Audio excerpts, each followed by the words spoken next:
ಫೆಂಗಲ್ ಚಂಡಮಾರುತದ ಎಫೆಕ್ಟ್ ಸದ್ಯ ತಮಿಳುನಾಡಿಗರನ್ನ ತತ್ತರಿಸುವಂತೆ ಮಾಡಿದೆ. ಪರಿಣಾಮ ಪ್ರವಾಹ ಪರಿಸ್ಥಿತಿಯೂ ಕೂಡ ನಿರ್ಮಾಣವಾಗಿದೆ. ಇದರ ಎಫೆಕ್ಟ್ ಕರ್ನಾಟಕಕ್ಕೂ ಕೂಡ ಇರುತ್ತೆ. 4 ದಿನಗಳ ಕಾಲ ಮಳೆಯಾಗುವ ಮುನ್ಸೂಚನೆಯನ್ನು ಕೂಡ ಕೊಡಲಾಗಿದೆ. ಫೆಂಗಲ್ಗೆ ಪುದುಚೇರಿ, ತಮಿಳುನಾಡು, ಆಂಧ್ರ ತತ್ತರಿಸಿ ಹೋಗಿದೆ.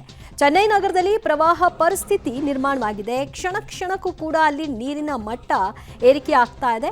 ಎಲ್ಲೆಲ್ಲೂ ನೀರು, ಮನೆ, ರಸ್ತೆ ಎಲ್ಲವೂ ಕೂಡ ಜಲಾವೃತವಾಗಿದೆ. ವಾಹನಗಳು ಕೆಲವು ನಿಂತಲ್ಲೇ ನಿಲ್ಲುವಂತಹ ಪರಿಸ್ಥಿತಿ, ಅನಿವಾರ್ಯವಾಗಿ ಕೆಲ ವಾಹನಗಳ ಸಂಚಾರ ಆಗ್ತಾ ಇರೋದನ್ನು ಕೂಡ ಗಮನಿಸಬಹುದಾಗಿದೆ.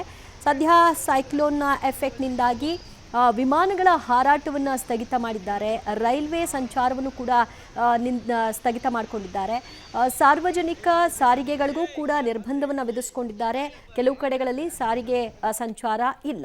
இன்னைக்கு பாருங்க 30 நவம்பர் 2024 ஜூன்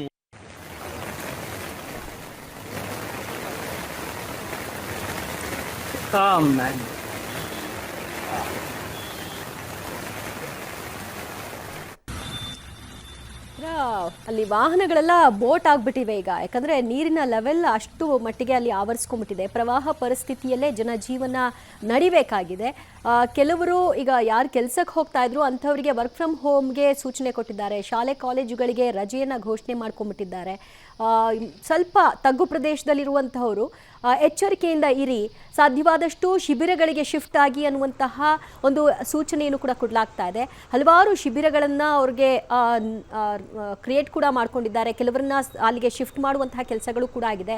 ಇನ್ನು ಸಂಪನ್ಮೂಲಗಳ ಕ್ರೋಢೀಕರಣವೂ ಕೂಡ ಅಲ್ಲಿ ಆಗ್ತಾ ಇದೆ.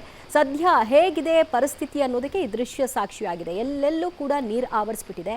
ಗಾಳಿ ಸಹಿತ ಮಳೆಯಾಗ್ತಾ ಇರೋದರ ಪರಿಣಾಮವಾಗಿ ಅಲ್ಲಿ ಜನಜೀವನ ತತ್ತರಿಸ್ಬಿಟ್ಟಿದೆ.